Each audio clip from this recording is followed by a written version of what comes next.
வணக்கம். இன்னைக்கு நம்ம பார்க்க போற விஷயம் ரொம்பவே முக்கியமானது. நம்மளோட நிதிச் சந்தைகள்ல குறிப்பா வெள்ளிய மையமா வச்சு ஒரு பெரிய மாற்றம் நடக்க போகுது. அது என்ன மாற்றம்? அது ஏன் நடக்குது? அதனால என்ன ஆகும்? வாங்க இத பத்தி ஆழமா பார்க்கலாம். பங்குகளும் வெள்ளியும் இடம் மாறப்போகுதா? என்னது, இத்தனை வருஷமா ராஜாவா இருந்த ஸ்டாக் மார்க்கெட்ட வெள்ளி கீழே தள்ளிருமா? இதுதான் இன்னைக்கு நம்மளோட மில்லியன் டாலர் கேள்வி. வாங்க இதுக்குள்ள என்ன இருக்குன்னு நோண்டி பாப்போம். சரி, முதல்ல ஒரு முக்கியமான கணக்க புரிஞ்சுக்கலாம். இதுக்கு பேரு S&P 500 டு சில்வர் ரேஷியோ. சிம்பிளா சொல்லணும்னா, அமெரிக்காவோட டாப் 500 கம்பெனிகளோட பங்குகளை வாங்குறதுக்கு எத்தனை அவுன்ஸ் வெள்ளி தேவைப்படுதுங்கிறது தான் கணக்கு. 2024 ஆரம்பத்துல பாத்தீங்கன்னா, அந்த இண்டெக்ஸ வாங்க கிட்டத்தட்ட 200 அவுன்ஸ் வெள்ளி தேவைப்பட்டுச்சு. ஞாபகம் வச்சுக்கோங்க, 200 அவுன்ஸ். ஆனா இப்போ பாருங்க, நம்ப முடியுதா?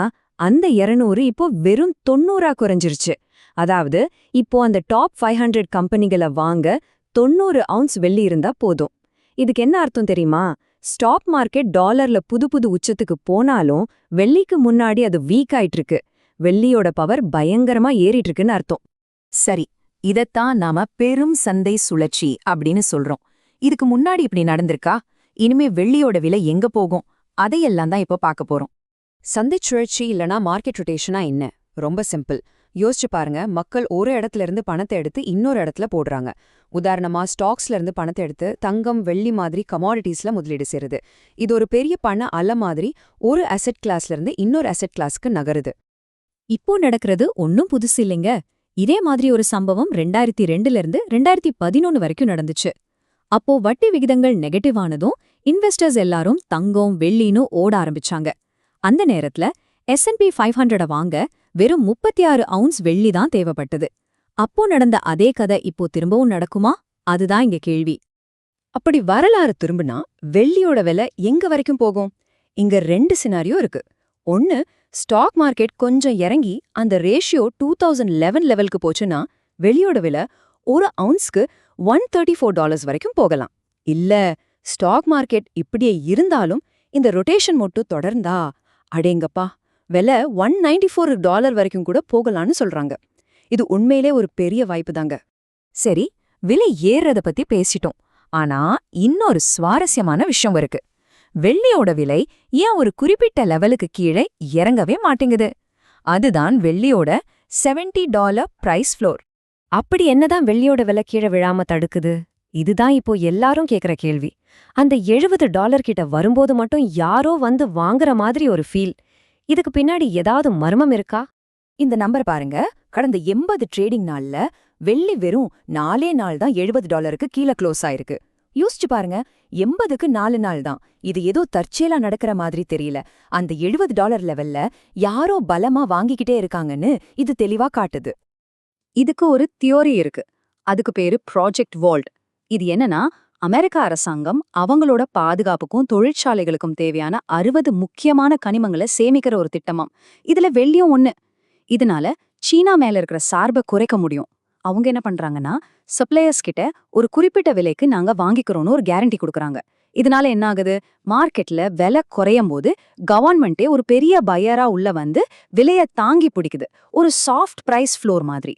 ஒருவேளை அந்த $70 ஃப்ளோர் இதுவா தான் இருக்குமோ? சரி, இது வெறும் அமெரிக்காவோட கதை இல்ல.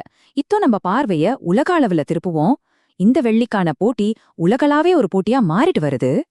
10 மடங்கு. ஆமாங்க, நீ கேட்டது சரிதான். 10x. போன மார்ச் மாசம் மட்டும் சீனா வழக்கமா வாங்குறத விட 10 மடங்கு அதிகமா வெள்ளியை இறக்குமதி பண்ணியிருக்காங்க. இது எதை காட்டுது? வெள்ளிக்கான உலகளாவிய தாகம் எந்த அளவுக்கு தீவிரமா இருக்குன்னு பாருங்க. அது மட்டுமல்ல, சீனால வெள்ளியோட விலை மத்த வெஸ்டர்ன் மார்க்கெட்டை விட அதிகமா இருக்கு. ஒரு பொருளுக்கு ஒரு இடத்துல அதிக விலை கொடுத்து வாங்க ஆள் இருக்காங்கன்னா, அங்க அந்த பொருளுக்கு எவ்ளோ டிமாண்ட் இருக்கு, சப்ளை எவ்ளோ கம்மியா இருக்குன்னு நாமளே புரிஞ்சுக்கலாம். இது ஒரு பெரிய சப்ளை பற்றாக்குறையை நோக்கி போறதுக்கான அறிகுறி. சரி, இவ்ளோ விஷயங்கள் பார்த்தாச்சு. இப்போ கடைசி பகுதிக்கு வந்துட்டோம். இப்போ நடக்கிற இந்த மாற்றங்கள்ல இருந்து நாம எப்படி நம்மள தயார்படுத்திக்கிறது? எப்படி இதுல ஒரு நிலைப்பாட்டை எடுக்கிறது? ஒரு பரிந்துரைக்கப்பட்ட அணுகுமுறை என்ன சொல்லுதுன்னா, உங்களோட முதலீட்ல 60% பிசிக்கல் சில்வரா, அதாவது காயின்ஸாவோ பார்ஸாவோ கையில வச்சுக்கிறது தான் பேஸ்மெண்ட், அதுதான் அஸ்திவாரம். அடுத்து 30% வெள்ளிய வெட்டி எடுக்கிற மைனிங் கம்பெனிகளோட பங்குகள்ல போடலாம். கடைசியா ஒரு 10% மட்டும் ETF-கள்ல, அதாவது ஸ்டாக் மார்க்கெட்ல ட்ரேட் பண்றதுக்காக வச்சுக்கலாம். இந்த 3 வழியிலயும் இருக்கிற ரிஸ்க் அண்ட் ரிவார்டை புரிஞ்சுக்கிறது ரொம்ப முக்கியம். Step 1 physical silver. இதுல ரிஸ்க் ரொம்ப கம்மி, ஏன்னா இது பேங்க் சிஸ்டத்துக்கு வெளியே இருக்கு. ஸ்டெப் 2 ETF-கள். இது ட்ரேடிங்க்கு நல்லது, ஆனா இதுல கவுண்டர் பார்ட்டி ரிஸ்க் இருக்கு, அதாவது உங்ககிட்ட பிசிக்கல் மெட்டல் இல்ல. Step 3 mining stocks. இதுல ரிஸ்க் அதிகம், ஆனா வெள்ளியோட விலை ஏறுனா அதை விட 1.5ல இருந்து 2 மடங்கு அதிகமா ரிட்டர்ன்ஸ் கொடுக்க வாய்ப்பு இருக்கு. இந்த சார்ட்ட பாருங்க, இது ஒரு சுவாரஸ்யமான கதையை சொல்லுது. கடந்த 5 வருஷத்துல வெள்ளியோட விலை 180% ஏறி இருக்கு. ஆனா சில்வர் மைனிங் கம்பெனிகளோட பங்குகள் வெறும் 93% தான் ஏறி இருக்கு. பாத்தீங்களா அந்த கேப்ப? மைனிங் ஸ்டாக்ஸ் இன்னும் வெள்ளியோட விலைய கேட்ச் அப் பண்ணல. இதுல ஒரு பெரிய வாய்ப்பு ஒழிஞ்சிருக்கலாம். இவ்ளோ நேரம் நாம பார்த்த விஷயங்களை வச்சு கடைசியா ஒரே ஒரு கேள்விதான். இந்த நிதி உலகம் மாறிக்கிட்டே இருக்கு. அடுத்து வரப்போற மாற்றங்களை சந்திக்க உங்களோட போர்ட்ஃபோலியோ தயாரா இருக்கா? நீங்க சரியா டைவர்சிஃபை பண்ணிருக்கீங்களா? யோசிங்க.